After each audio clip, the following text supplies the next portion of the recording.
If You Can See Me, Part 2, written by Hanane Kusuki. Silahkan pasang earphone-nya dulu ya, aku temenin tidur.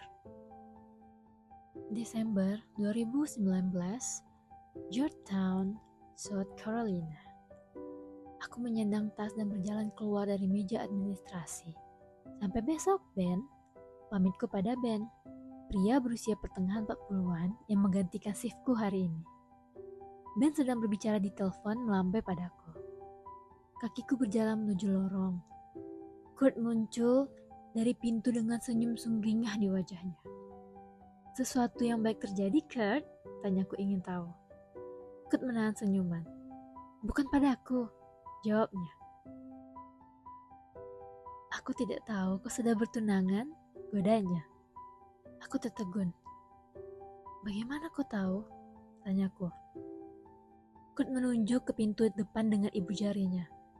Seorang pria tampan berkata mencarimu. Dia mengaku sebagai tunanganmu, jawabnya. Dahiku berkerut. Tunanganku? Have a good day, Vivian, ucap Kurt dan berjalan meninggalkanku. You too, Kurt, jawabku.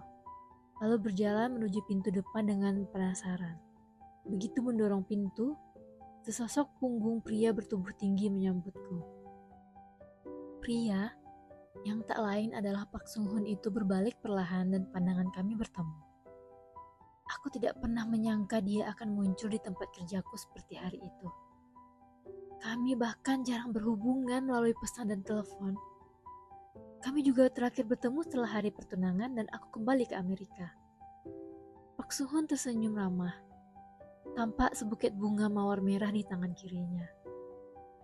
Kakiku melangkah menghampirinya. Direktur Park? Pak Sung Hoon menyodorkan bukit bunga di tangannya. Maaf, aku tiba-tiba datang seperti ini. Ucapnya menyesal. Aku menggeleng pelan, dengan senyuman tipis di wajahku sembari menerima bukit bunga indah itu. Terima kasih, ucapku. Pak Sung Hoon memberikan gestur menunjuk sebuah mobil sport berwarna hitam yang terparkir. Aku akan mengantarkanmu. Kepalaku mengangguk dan mengikutinya ke mobil. Kembali berdua di dalam mobil dengan pria yang sudah menjadi tunanganku selama beberapa bulan tetap membuatku gugup. Kau tidak mengenakan cincinmu, ucap Pak Sung Hoon memecahkan keheningan. Aku terkejut mendengar ucapan itu. Lalu spontan memandang jari manis kiriku. Perutku seperti digerayangi sesuatu yang membuatku sangat gugup. Mataku melirik tangan kiri Pak Sung Hoon di setir mobil. Dia mengenakan cincin potongan kami. Oh, aku meninggalkannya di rumah, di panti. Aku berusaha mengumpulkan kalimatku sembari berpikir. Pak Sung Hoon tertawa kecil. Maaf, aku tidak bermaksud membuatmu tidak nyaman, ucapnya lucu. Mendengarnya meminta maaf malah membuatku merasa bersalah. Maaf, ucapku menyesal. Apa kau punya rencana malam ini? Tanya Pak Sung Hoon sembari mengendarai mobil. Aku berpikir sejenak. Tidak nyaman menjawabnya. Aku tidak, jawabku akhirnya. Pak Sung Hoon memandangku beberapa saat. Kau tidak nyaman bertemu denganku? Tanyanya. Bukan. Aku benar-benar salah tingkah di sekitarnya. Jika kau ingin beristirahat, aku bisa langsung mengantarkanmu pulang, ucap Pak Sung Hoon lagi. Aku merasa bersalah pada Pak Sung Hoon. Aku menghela nafas dalam dan menyelipkan rambut sebahuku ke belakang telinga. Ingin berjalan-jalan di sekitar taman dekat rumahku? Tanyaku. Pak Sung Hoon tersenyum tipis. Tentu. Taman dekat rumahku. Aku dan Pak Sung Hoon berjalan dalam keheningan. Udara dingin bulan Desember membuat kecanggungan di antara kami semakin kental. Kedua tanganku masuk ke saku baju hangat. Aku bisa merasakan kedua pipiku membeku. Presdirly sudah menghubungimu? Tanya Pak Sung Hoon membuka pembicaraan. Aku tertegun memandangnya. Hah? Kakekku? Pak Sung Hoon mengangguk. Sepertinya belum. Ucapnya menyimpulkan. Dahiku berkerut. Ada apa? Tanyaku. menyadari ada sesuatu yang seharusnya ku ketahui. Pak Sung Hun menghela nafas dalam. Tolong jangan menyalahkan Presiden Lee. Aku yang meminta Presiden Lee dan orang tuaku untuk memberitahumu sendiri, ucapnya memulai. Tentang apa? Tanyaku ingin tahu. Pak Sung Hun berhenti melangkah dan memandangku. Aku juga berhenti melangkah dan berhadapan dengannya beberapa saat. Pak Sung Hun tampak ragu untuk berbicara. Tanggal pernikahan kita sudah ditetapkan, ucapnya. Aku tidak terkejut dengan berita itu. Sama sekali. Yang membuatku terpaku adalah dia sampai datang jauh-jauh ke Amerika, lebih tepatnya ke Georgetown, untuk menyampaikan itu padaku. Karena aku memiliki jadwal bisnis ke Amerika, aku berpikir akan lebih baik jika aku mengunjungimu sekaligus memberitahumu tentang pernikahan kita. Jelas Pak Sung Hun seperti bisa membaca pikiranku. Aku menghela nafas dalam dan tersenyum tipis. Anda tidak perlu melakukan itu. Aku bisa mendengarnya dari keluargaku, ucapku. Justru aku harus menyampaikannya, ucap Pak Sung Hun lagi.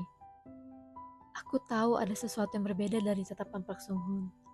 Tidak, lebih tepatnya, aku merasa sosok Pak Sung Hun adalah sesuatu yang berbeda. Aku tidak tahu bagaimana cara menjelaskannya.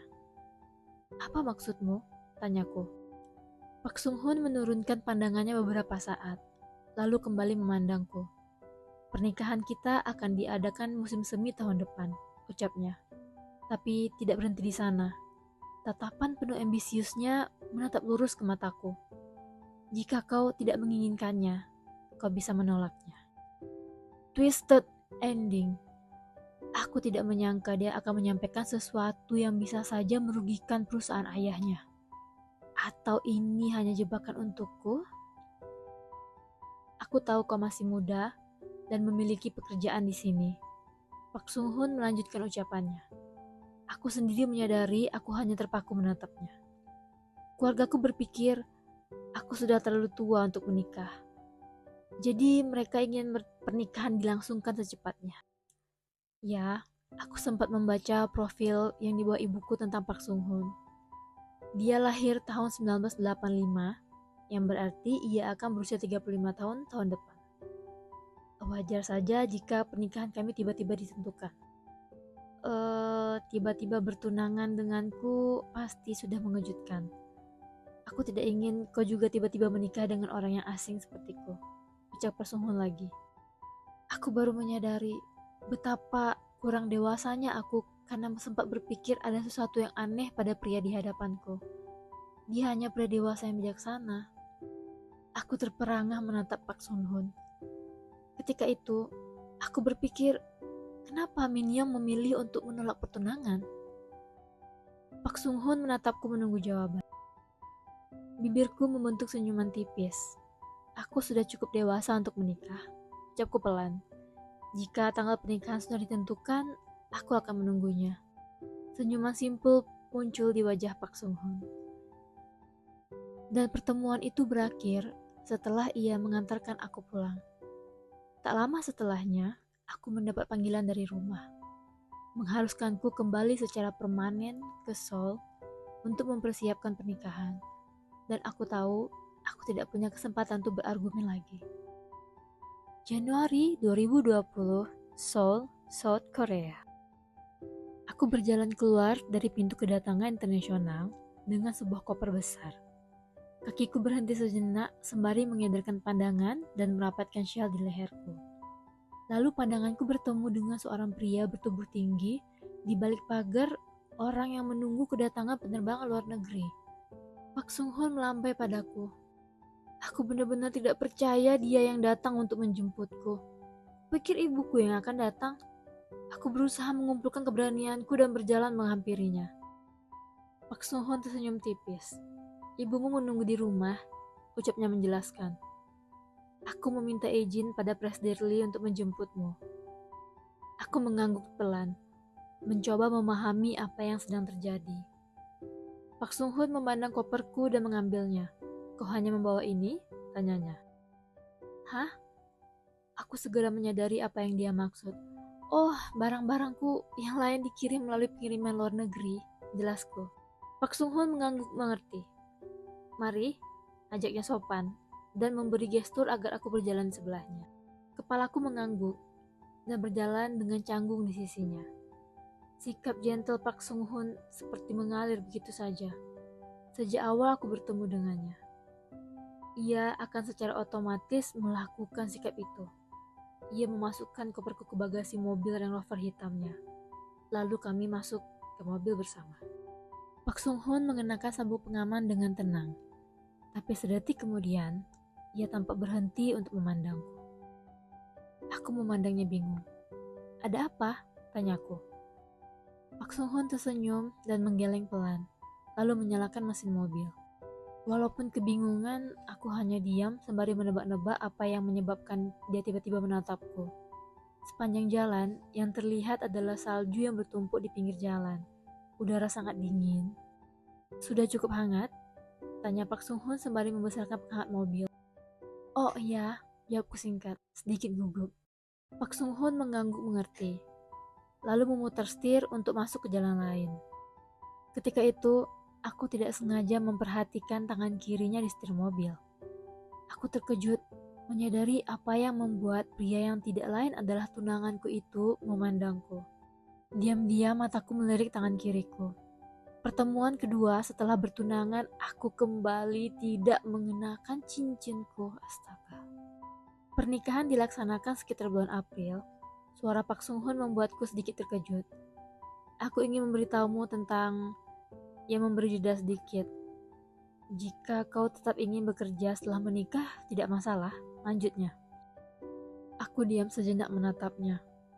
Dia menyadari aku tidak mengenakan cincin pertunanganku, lalu memberitahuku tentang kebebasan setelah menikah. Zaman sekarang, karir bukan hanya milik pria. Lanjutnya lagi. Matanya sempat melirikku. Jadi aku tidak ingin menahanmu di rumah. Aku menggigit bibir bawahku. Tanganku spontan mengelus jari manis kiriku. Merasa bersalah karena sikap kekanakanku. Aku bahkan tidak berpikir jika Park Sung Hoon akan menjemputku di bandara. Kami tiba di depan rumah keluargaku. Rasa bersalah terus berputar dalam perutku. Park Sung Hoon mematikan mesin mobil dan hendak membuka sabuk pengamannya. Direktur Park, panggilku. Akhirnya aku memiliki keberanian untuk berbicara. Park Sung Hoon berhenti dan memandangku. Mata bundarnya menatapku menunggu apa yang akan kusampaikan. Aku tidak sengaja memasukkan cincinku dalam koper yang dikirim melalui pengiriman luar negeri, jelasku. Park Sung Hoon diam sejenak setelah mendengar penjelasanku. Tak lama ia tersenyum tipis. Aku merasa seperti orang asing mendengarmu memanggilku Direktur Park, ucapnya. Aku sempat terdiam beberapa saat karena ucapannya. Apa dia mendengar yang aku ucapkan tadi? Maksudku, cincinku, ucapku lebih jelas. Park Sung Hoon memandang tangan kiriku. Ekspresinya memperlihatkan apa yang kusampaikan bukan hal besar. Ia hanya tersenyum. Tidak apa-apa, jika cincinnya hilang, kau bisa memilih cincin yang baru, ucapnya. Bibirku terkatup beberapa saat. Jujur saja, hari itu jantungku berdebar karena sosoknya yang bijaksana. Presiden Lee dan ibumu pasti sudah menunggu, ucapnya. Lalu keluar dari mobil. Sosok Park Sung Hoon benar-benar memberikan tarikan yang besar untukku.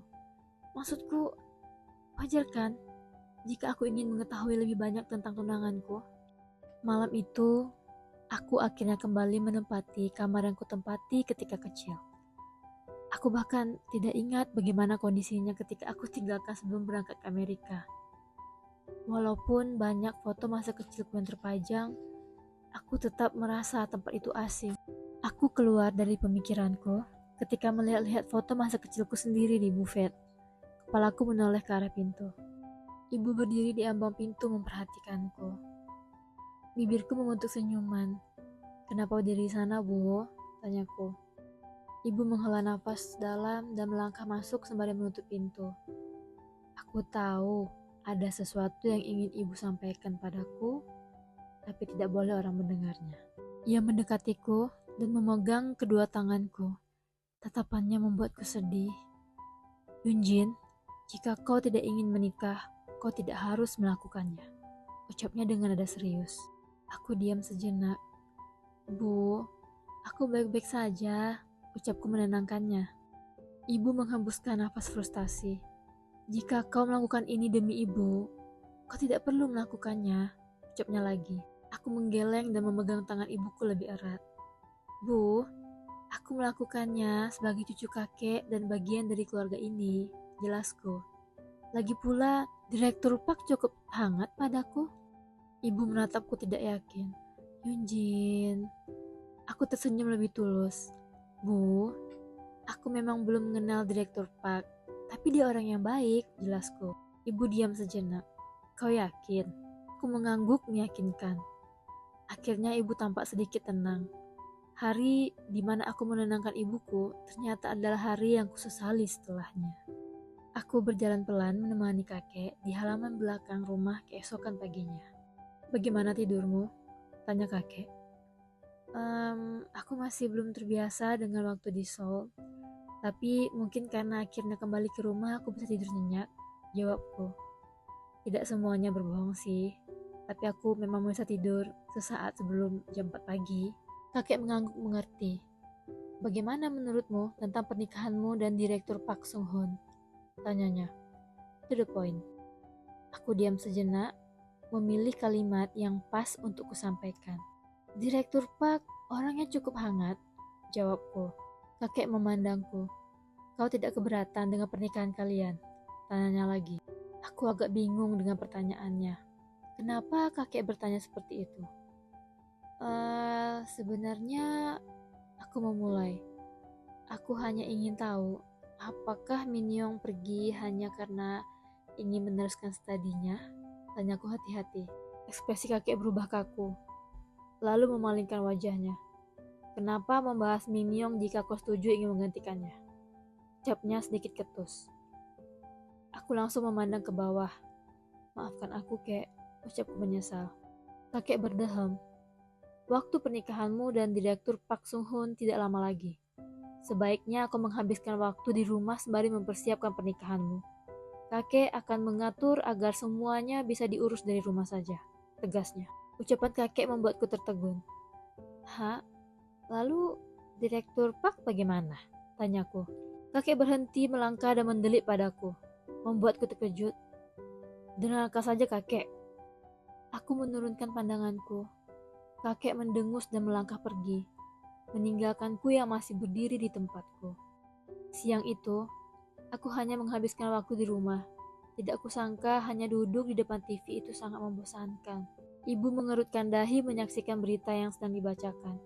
Ada korban lagi. Dengan malas aku memperhatikan TV. Korban apa, Bu? Itu. Ibu tampak cemas. Sekarang di sekitar pinggiran Seoul sedang tidak aman. Sudah ada 3 wanita yang ditemukan meninggal, ceritanya. Aku mendengarkan berita dengan seksama. Ternyata sedang dicurigai adanya pembunuhan berantai yang mengincar para wanita lajang berusia sekitar 20-29 tahun yang tinggal di sekitar pinggiran kota Seoul. Kupikir hal itu hanya terjadi di Amerika. Ibu menghembuskan napas berat. Terlalu banyak orang tidak waras saat ini, ucapnya prihatin.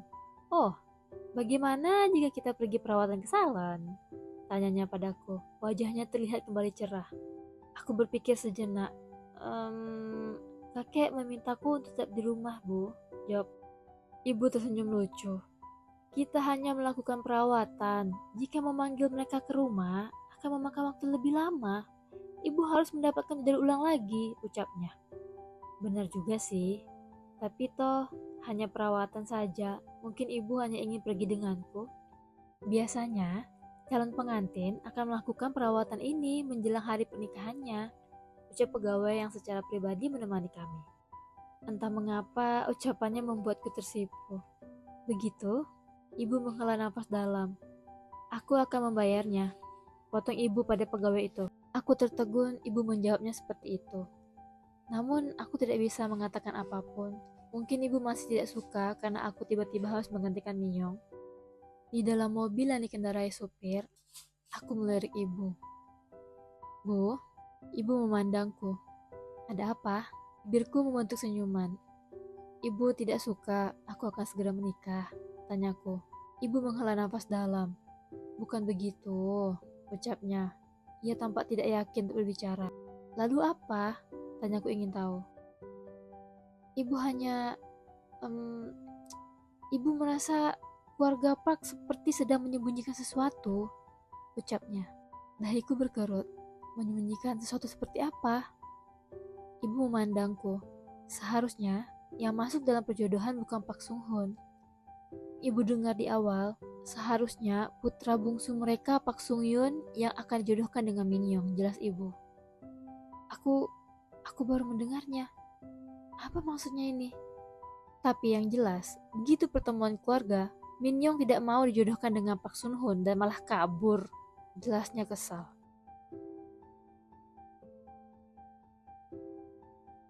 Sampai di sini dulu ya. Kita lanjut lagi di pas selanjutnya. Selamat tidur. Sweet dream.